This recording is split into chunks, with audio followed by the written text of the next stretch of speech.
Today I'm talking to Dr. Alex Young. He's a doctor and he's an entrepreneur, and he has two startups in AI right now. He's the founder and CEO of Verti, which is a company committed to improving human performance and making experiential training more affordable and accessible. He's also the host of the Human Performance Podcast. And just in the few minutes that we've talked here before we got started, I'm just really excited to interview you and talk to you, Alex. So welcome and thanks for being here.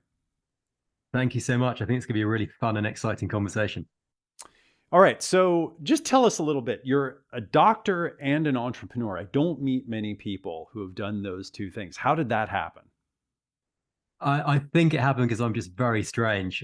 So I think I've always had a slight entrepreneurial spark inside me. So when I decided to pursue a career in medicine and went to medical school, I started a company on the side that did in-person training and events to help medical professionals pass their exams, of which medics have to do lots and lots of exams, unfortunately, all the way through their training over a period of around about 12 to 15 years.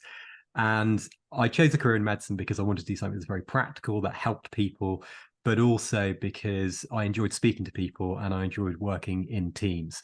And as I kind of progressed up the medical career ladder, I had a number of different business ideas, and one business idea in the training space developed into a business that grew to just over seven figures in revenue, as me as basically the sole entrepreneur. So I guess in 2023, I'd probably be called a solopreneur. Back in whenever it was 2013, I was just didn't know what I was doing, but I was kind of doing it anyway. And then in around 2017, I had the idea for Verti, which really was born out of necessity, thinking about how we can scale soft skills training, which obviously in medicine you do a lot of. So practicing things like breaking bad news or having conversations with team members. And typically we did that with actors or actresses, and that was on a one-off training session, which you took maybe some learning points away from, but because we weren't doing it regularly, it was quite difficult to scale. So what I wanted to do was to create something that allowed anybody to jump onto their computer, onto their phone, or in my case, into a VR headset and practice their soft skills to really improve that element of their personal development. And so I decided to then leave medicine to pursue that full time. And now, sort of 5-6 years later, we've got a huge team and a number of customers, both in the medical sector, but also in the corporate space, where we do a lot of corporate training, like upskilling managers or helping sales professionals to close deals and win those cold calls. Yeah, very interesting. So you've really figured out how to integrate AI with social skill training. Yes, absolutely. I mean, I think one of the things that we saw with artificial intelligence, even back in 2017, was how can we utilize this to recreate an actual conversation? So, back in 2017-18, when we sort of first were playing around with the concept of what we now call virtual humans. So something that works a little bit like a chat bot, but you can use your microphone to have a conversation. In the parameters of a specific training scenario, we were using things like Google's Dialogflow, which was their sort of artificial intelligence platform at the time. And that had its limitations, but it still did allow you to talk through a conversation that was kind of created behind the scenes by us as a provider of that training, or by a learning development professional in a corporate. And then it could score you on your performance. Now, voice technology with AI, as well as the actual conversation itself, has come a long way since then. So we've now got much more realistic voice, much more realistic interactions, and the actual avatars as well have increased in fidelity. So the idea is that we can now really kind of convince people's brains as they enter these scenarios that they are in a real world conversation with somebody, and that allows them to then retain that information, have more meaningful training, and most importantly, to try and better themselves each time they jump into one of those training scenarios. Mm-hmm. Part of my thesis is that people aren't getting the most they can out of the generative intelligence because they don't really know how to think about it. They don't know how to represent it. So I'm always interested in understanding how someone like yourself, like, how do you think about it? What is it? And how does it work? Like when you hold it in your mind, how do you kind of feature it and how do you interact with it personally? It's a great question, and I think especially when someone like myself is very much entrenched in the AI world and has been sort of following the technology for a long period of time, we can sometimes take for granted that many people who have just experienced AI or large language models through something like ChatGPT in the last 12 months don't have a really in-depth understanding of how it works. And I was in fact speaking at a learning and development conference in Las Vegas just last month, and people there who were using these tools still were concerned that the LLMs were stealing some of their data, were training off it, and there are lots of people fearful about AI coming to take their jobs as well. And I think a lot of it starts with just the basics and understanding what AI is. And when I talk about large language models, that is something like GPT, so ChatGPT, that we all know. And what that basically means is that there has been a computer algorithm that has been fed a large collection of human language. And for OpenAI's algorithms, that is typically things like Wikipedia or freely available out of copyright text. And what they have then done with these algorithms is they've allowed the artificial intelligence to then learn how humans write. So the generative pre-trained transformer, which is what GPT stands for, basically is a sort of a techie, complicated way of saying it can understand what comes next in a sentence. So if you give it a prompt, so if you ask it to write a sentence or do something, it will then, based on that training model, predict or make a best guess as to what it should say next. And that kind of overall concept, whether it's trained off text in the case of GPT, or it's trained off images, like we've seen with Dall-E and Midjourney and Stable Diffusion, or it's trained off video with things like Runway ML. That is really what is happening there. So there's basically a computer algorithm. It's fed a data set. It learns what that data set is and some things that are common between the components of that data set. And then when you, as an end user, ask it a question, it will output something that logically follows along in a sequence as the components of that data set have. So I think that's the first kind of thing to understand, is that this isn't something that is genuinely intelligent. It's not like a person, so it's not sort of free thinking, even though it might sort of trick you to imagine that's what's happening. It's very constrained in terms of what it has learned from, which is why with ChatGPT, as many listeners or viewers might know, that the data set it was trained upon only ran up till September 2021 originally. That's now been extended recently to April 2023. But previously, it wasn't able to comment on anything beyond that September 2021 date, or in fact predict anything. But as these models continue to be trained, as they continue to be updated, they get increasingly better at what they are doing. And that's where we get towards something that Sam Altman and lots of people in the AI field call AGI, which is basically the full artificial intelligence able to do everything and respond like a human. And I think, the second thing that people should be aware of is that there are then lots of these different types of GPT or language model or AI out there from different companies. So there's OpenAI, Google are doing their thing with a number of their own models, Stable Diffusion, I mentioned, Midjourney, all of these independent organizations and businesses popping up with their own training data. And so you've got to analyze and look at the benefits of each of those before you think about, okay, I'm going to go with this for my business, or I'm going to use this for this use case. So it's a question of sort of firstly understanding the limitations of it, understanding what it means when you actually give it an instruction, and understanding that there are a number of these different types of models that you can actually use and try out to get the results you want. Hey, quick question for you. What are you learning from this interview? And what do you want to learn next? Well, you probably want to stay ahead of the curve with AI just like we want to. And we want to be your top resource for interesting, cutting edge AI tools and knowledge here on Metamind. We're finding and interviewing interesting experts from different worlds, different industries, and then we're using this knowledge so we can keep up with AI and improve our success, improve our quality of life. So stay with us on this journey. So first, click on the subscribe button, which you'll find under the videos, so that YouTube puts this into your feed when we release new interviews with AI experts. And if you're enjoying this interview, please give me a like to let others know that this is the real deal. And also, if you know someone who's interested in what we're talking about here, then send this interview to them so that they can learn with you. And I also want to hear from you. So go down to the comments below and let me know, what's your favorite prompt or prompting technique? What are your favorite AI resources or tools? What are you learning from this conversation? Do you disagree with anything we're saying here? And also, what else would you like to learn? Who would you like me to interview here on Metamind? All right, well, go and subscribe, leave me a comment below, and back to our interview.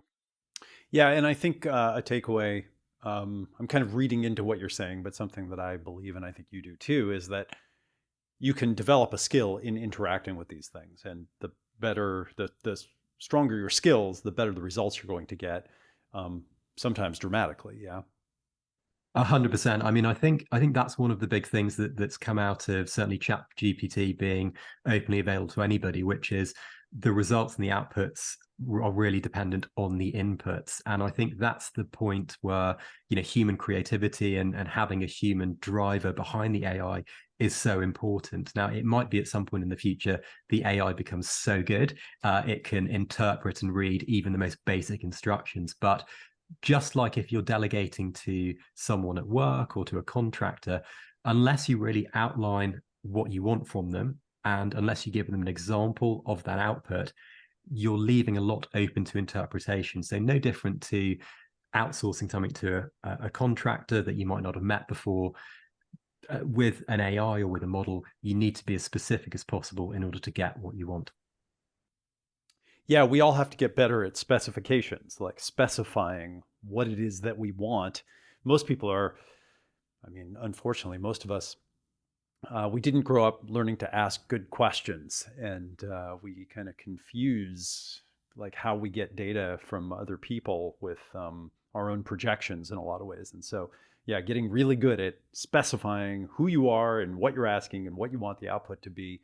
AI is great for that. Yeah.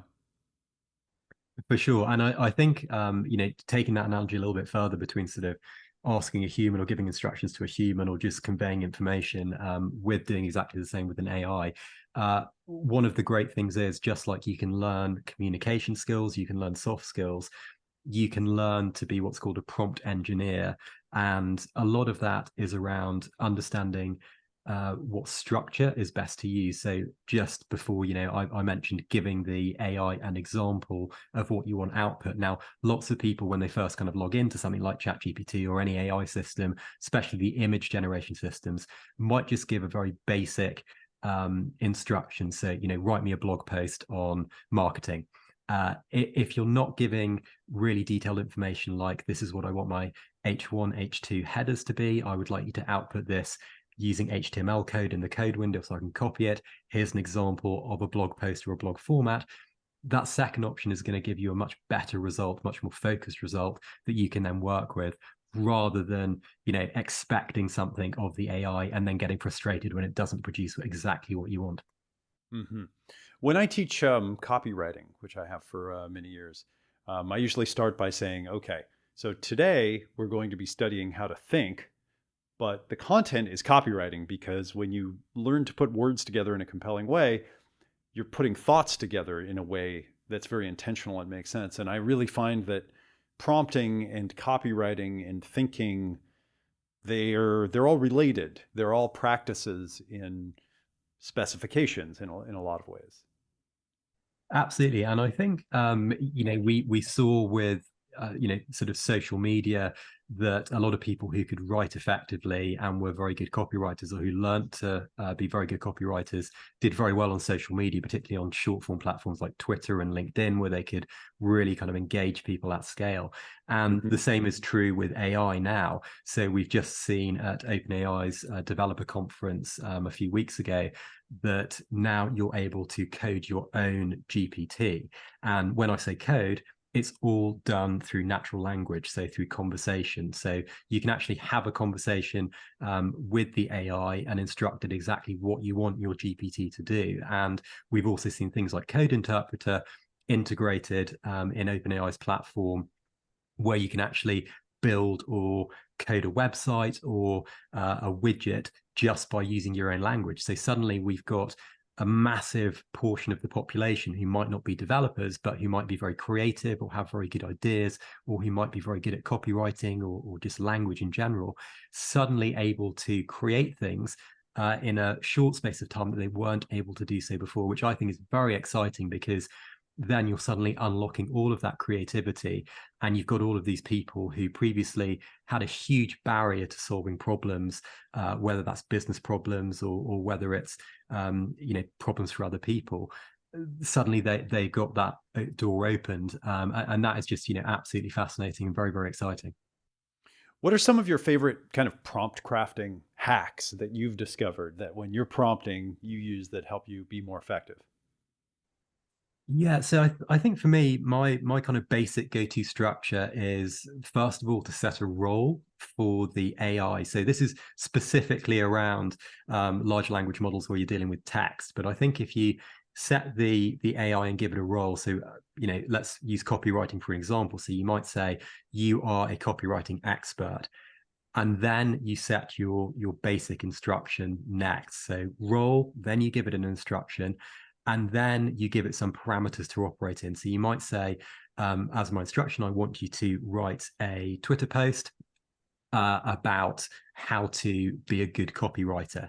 And then for the parameters, you might say, I don't want you to use any emojis, or I don't want you to use any hashtags. And then you might say, I want you to output it in a very specific way. And for the output, this is where you might want to do something like give an example. So if you've used Twitter or X, you've probably seen that posts that do very well often have lines in between them, often are quite short, quite to the point, have a good hook. So you might want to take an example of a tweet that's performed quite well, copy that in, and then you've basically set a role, given some instructions, set your parameters, given an example, and then you will get your response. And those are kind of the basic things that kind of go through my head about how to get the best out of an AI. Mm. Okay, so let's talk a little bit about these human skills, or we're talking about soft skills. What are the most important soft skills for people to learn? Maybe the ones that maybe we're peripherally aware of them, but we're just not like, wow, I really should become better at these, and why? Fantastic question. And I think, there are a lot of soft skills out there. And I think a lot of times people get confused between what hard skills or technical skills are and what are soft skills. And so when we're talking about things like hard skills or technical skills, that is things like, how to use HubSpot, how to use Salesforce, how to close a deal, the sort of technical aspects of your role. And when we talk about soft skills, that's everything from communication to things that we don't often think of as soft skills necessarily, first of all. So how we actually manage our own emotions, how we, pick ourselves up after a bad day, how we look after ourselves so we're not burnt out. But I think for me, one of, if not the most important soft skill is actually understanding and learning how to learn. So meta learning, as it's kind of known. So one of the most basic things that kind of got me obsessed with education when I was very young was simply the fact that you can learn how to learn, and any skill, whether it's a soft skill like communication or giving a presentation, that is as easily learned as a technical skill is like playing the piano or going out and running. And I think once you kind of unlock that ability and you understand that learning is very much a journey, you're going to fail a lot along the way, but actually failing is good. That's what's called a growth mindset. If you've read that book by Carol Dweck. But along that journey, you will progressively get better and better, and you're never going to stop learning. But if you dedicate yourself to it, you can really improve yourself in any aspect of your life. And so whenever anyone asks me, what's the best soft skill to start with, I always go back to that, because I think whatever skill you're learning, if you understand that it is a process, there's a framework that you can follow, and it's something that you will stumble on, but if you pick yourself up and keep applying yourself over a long period of time and stay focused, you will get better very, very quickly. You're interested in using Zoom to learn soft skills and to practice them. You want to talk a little bit about that, and then how that kind of plugs into AI, and if there are any specific tools we can use? Yeah, for sure. So I think obviously sort of since the pandemic, and even a little bit before the pandemic, like we've done so much of our communication remotely on Zoom, whether that's with your team remotely, whether that is for high impact conversations like closing a sales deal, or having a negotiation, or asking for a raise, or quitting your job. And it's a very different technique to being in person, because you lose all that element of body language and being able to build rapport, and even just kind of look at people in the eyes. One of the benefits, however, is that, potentially all of those interactions can be recorded, and then you can go back and review those just like you would if you were working with a coach on any skill. So if you're a sales professional, for example, and certainly if you're one of my sales account executives, we will record all of our sales conversations with the permission of our clients. And that's used predominantly for training our sales team internally. So if you take a conversation, we will then sort of sit down with people, typically on a Wednesday afternoon, and we will work on one or two aspects of a call with a sales professional, just like you would do with any kind of coaching. And I think the benefit of what Zoom can do now with a lot of the AI is, even probably 12 months ago, you couldn't easily pull out a transcript that was accurate. You certainly couldn't do anything like eye contact analysis or tone of voice analysis and things like that. But now, with all these tools available, you can pull off just the transcript very, very quickly, and the recording, and then you can run that through an AI and analyze that.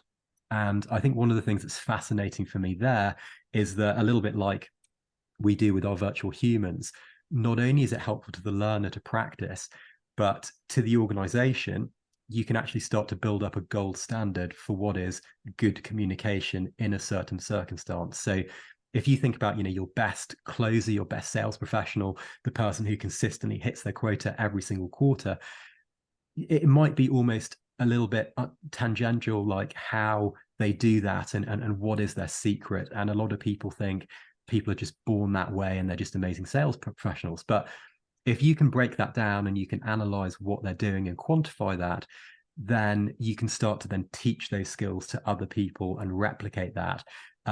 And you can also then sort of set a bar internally at your organization to say, this is the top 10% of our company, and this is what they are doing to close deals. These are people who are lagging behind that. How can we give them some more help? How can we personalize our coaching at scale? Which again is just absolutely fascinating. Yeah, it's so interesting that you could literally take transcripts from multiple conversations, feed it into an AI, and then ask it, how are they similar? How are they different? And essentially instantly get back the patterns of success and failure.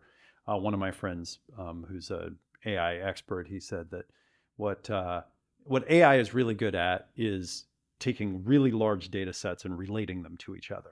And I like thinking about it that way, because it helps you to realize that it might take you weeks to, read 10 different transcripts of a sales conversation and really analyze and track and write down what do they have in common, what worked and what didn't.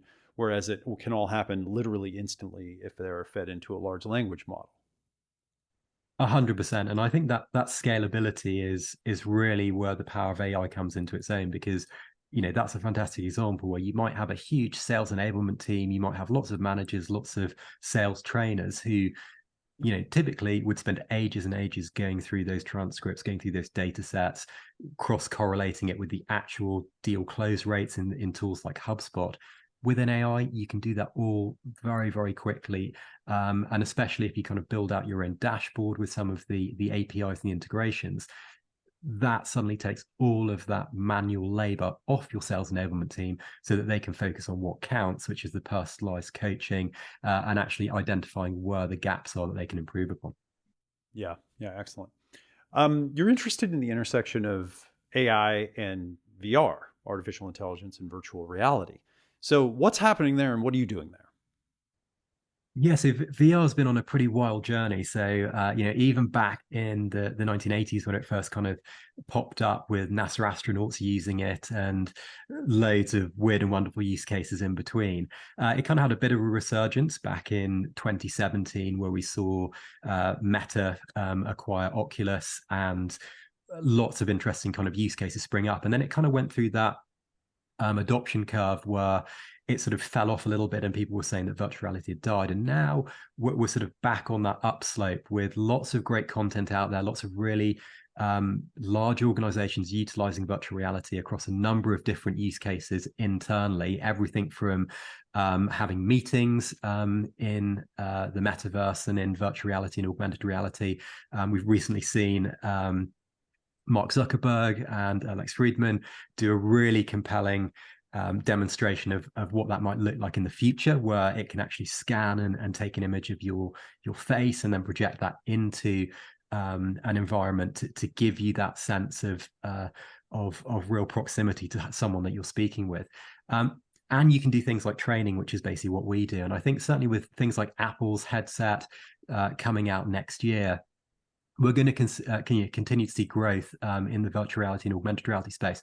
I think for me personally, the thing that kind of really piqued my interest in virtual reality and with Verti, we very much started with how can we solve this problem rather than let's use virtual reality. So I was actually a skeptic of VR initially, and it was only when I used the original PlayStation virtual reality headset at an expo. I think it's actually a games expo in London somewhere. And I was like, wow, this is actually really, really compelling. It feels like I'm there. And then I thought, if we can actually trick people and trick people's brains into thinking I'm actually in this environment, and then we add in meaningful conversations and realistic audio with things like soft skills training, that makes everything much more deliberate when they're practicing. And obviously, the more deliberate practice you do in anything, the better you're going to get over time. And for me, I think that was the most compelling thing about virtual reality and augmented reality, which is it takes you out of your current environment and puts you into somewhere where you can jump in at any point. But you don't need a huge training center. You don't need to replicate a very inaccessible workplace like, say, a hospital or a surgical environment or an oil rig. Suddenly, you've got that just from your desk by putting on a headset. So I think it's going to be really exciting what happens over the next 12 to 24 months with newer headsets coming out.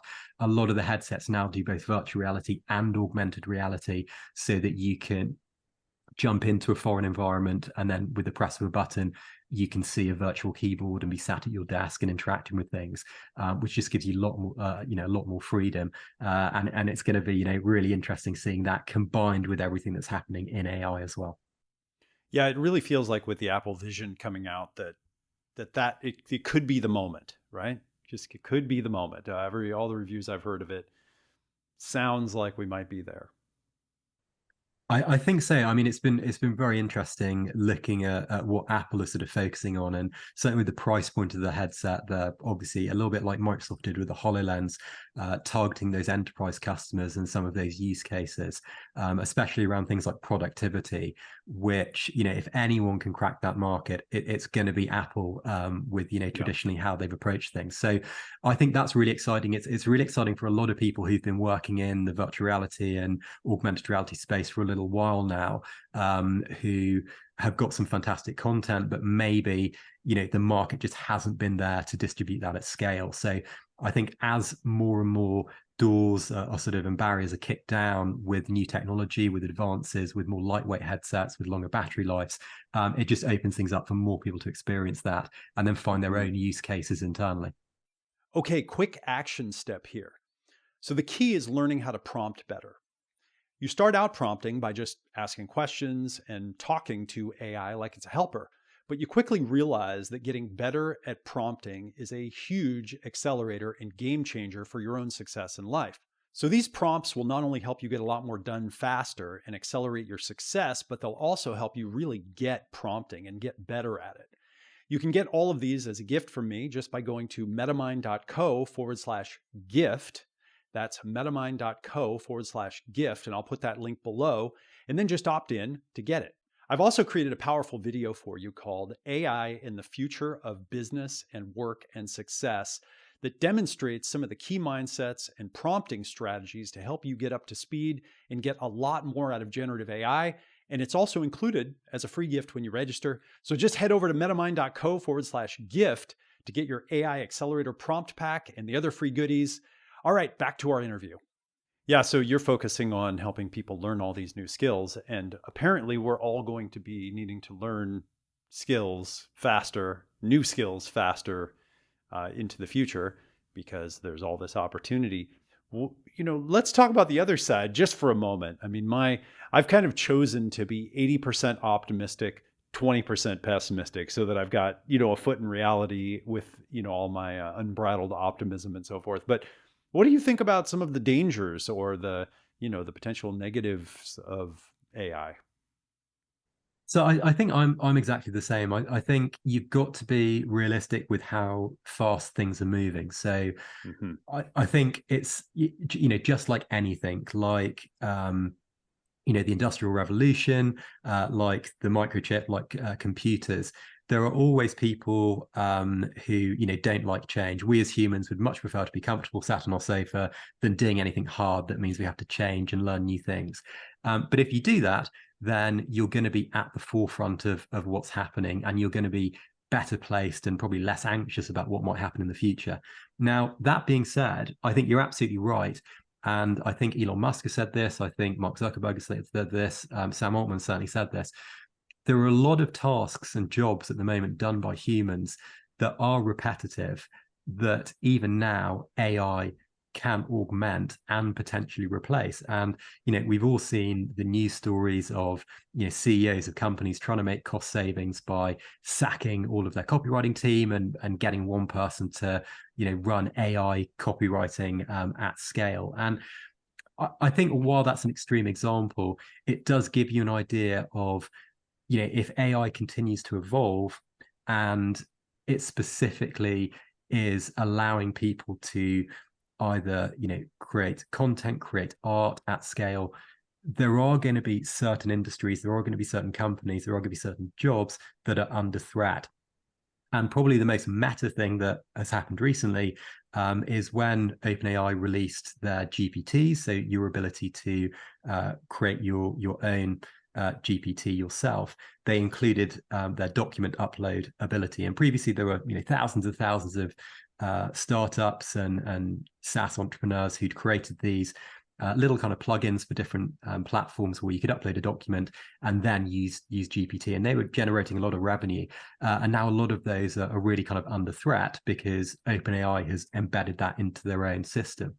Now, while I think that is concerning for those individuals and it is concerning for some jobs, my personal opinion is that any change is always going to be a huge opportunity. And if you're in an industry where you feel like you're under threat, or if your company, is feeling like it's under threat, I would always default to positivity and think, actually, this is a fantastic opportunity for us to pivot, or for me to learn a new skill, or for me to go and look at, how I can make the most of this opportunity. I think that, the people who are paralyzed by fear and who do nothing are going to be the ones who probably end up being most impacted by it, unfortunately. But I think we do have to be realists. I think AI is going to completely alter how we work in the future. But in the here and now, it's not quite there yet. As we said at the top of the conversation, at the moment, you're certainly going to need humans to prompt the AI and instruct the AI effectively. And hey, even a couple of months ago, there were still job listings out there for upwards of $300,000 for prompt engineers, big companies. So if you're very good at English, if you're very good at copywriting, suddenly the world has become again your oyster. So I think it's a fascinating time, and any time of great change is also a time of great opportunity. Hmm. How do we, or how about this? How do you use AI to improve your own performance? What are your practices right now? Yeah, so I think for me, I found it just any task that I do that has taken me traditionally a long period of time, and for me as an entrepreneur, a long period of time is probably longer than like 5 minutes, right? Because we always want to get on to the next thing. So for me specifically, I will use it for analyzing large data sets. So particularly for things if I'm extracting data out of, say, our company's sales CRM, or looking at employee performance reviews and things like that. How can I analyze things? How can I get data from that and insights from that as quickly as possible, where before I might have to go and analyze that or rely on someone else to analyze it for me. I think that's been one big point. I think the other big one for me has been on the marketing and personalization side. So my original company did a lot with search engine optimization and a lot with kind of direct sales. And I think that obviously takes people a really long period of time to go through LinkedIn, to look at people's backgrounds, to then personalize either a direct outreach email or personalize a blog post to a certain ideal customer persona. And now with AI, just by adding in some of those pieces of key information, you can generate hundreds of potential blog articles at scale, hundreds of potential emails at scale, and test those much more quickly to see what is effective. So for sales outreach and for marketing, I found it massively reduces our experimentation time and allows us to get to blog posts that convert, or landing pages that convert, and sales copy that converts as well. I think for me, those have really been the most impactful areas. Mm. You mentioned using it with your team. How are you using it to improve the performance of your group or your team, the individuals on the team? Yeah, so internally, it's again been a lot around how we can upskill and reskill people as quickly as possible internally. So I think especially over the last 24 months, with how things have been in hiring and making sure you kind of retain your employees, one of the things that we do is we utilize our own learning tools internally at Verti. So everyone will go through, they will go through onboarding, utilizing the AI tools. And that includes actually learning how to use the tools effectively, as well as then going through some of the soft skills training to level themselves up. And we can kind of track their performance through that. So, that for us has just been very, very interesting, because both internally and also for our customers, when we've used that for things like onboarding, which is a crucial period of time when you're bringing in new employees, we've been able to reduce the time for onboarding from round about sort of 14 days to near 4 or 5 days actually, which has been absolutely amazing. And obviously, if you're an employee coming in to that environment, you get to value much more quickly, you feel much more empowered, you know what's happening, and you're just off to the races, rather than feeling like, what do I do here, I'm not sure. And we've kind of done that through both our internal tools and also using things like chatbots in Slack, and really just allowing people to have that kind of instant information on hand, on demand, where they might usually have to kind of wait or reach out for someone to have something explained to them. Yeah, so again, we started with this idea you're a doctor and an entrepreneur, and I don't hear many people say that. Once in a while. There are so many professionals, doctors, attorneys, architects, accountants. There's so many professionals who are looking at their industries right now, and they can see, the winds of change are blowing. They can see the writing on the wall that this is going to come and transform things. What would you say to people who are educated, who are professionals, who are reinventing themselves? They're going to the next level and they're looking at AI. You're a little ahead of a lot of us. How would you recommend that they proceed? Yeah, I mean, I think the most important thing is to always be learning and always be humble. So when these new things come out, Mhm. the first thing I would recommend anyone does is always just get a basic understanding. Like, again, we talked about at the top of this conversation, what is AI? What can it do? What can't it do? what actually are the security concerns? How can it actually help my job? Can it help my job? So, for example, my former profession in medicine, which is security and patient confidentiality, is obviously absolutely critical, and it's typically a very slow industry to adopt new technology. They've been using AI for things like analyzing scans of patients to reduce the time it makes a radiologist or someone to actually get a diagnosis.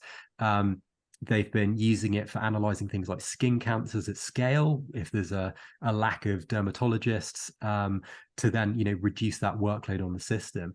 And I think a lot of industries have sort of seen AI coming in over maybe the last 5 or 10 years in small portions, with maybe their own company or their own industry being a bit reticent around things like security, or is it accurate, or does it work?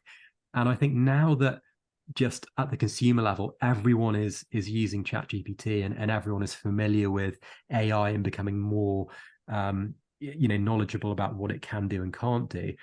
I think that again is really opening up these industries to change. And again, people who might be lawyers, might be working in even in startups who haven't integrated AI, if you can understand how it can help you, how it can help your company, suddenly your own value as an employee will go through the roof, whether that is just improving your own productivity and your own outcomes, or whether it's actually introducing that to elements of your business at scale. That's going to benefit both you and your organization tremendously. And again, I think it all starts with education, just understanding what it is and how it can help you. Alex, what's your favorite book that you've ever read that most people probably haven't heard of? Fantastic question.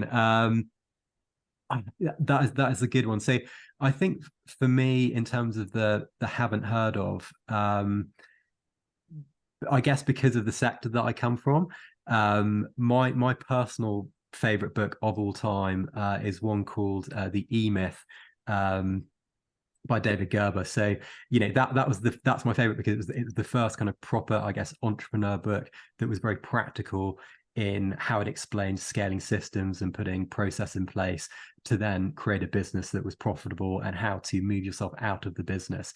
Now, that is a book that I think when we say what people haven't heard of, you might have actually read it, but it's a book that I go back to again and again, because each time I read it, I learn something more that then relates to my current position, right? Because as you go along your own journey, you start implementing things, and you then go back and see through a different lens. Oh, actually, maybe I could try this to solve my next problem. And that's one of the few books I will dive into that does that. So I'd highly recommend anyone pick that up. That's great. Thank you so much.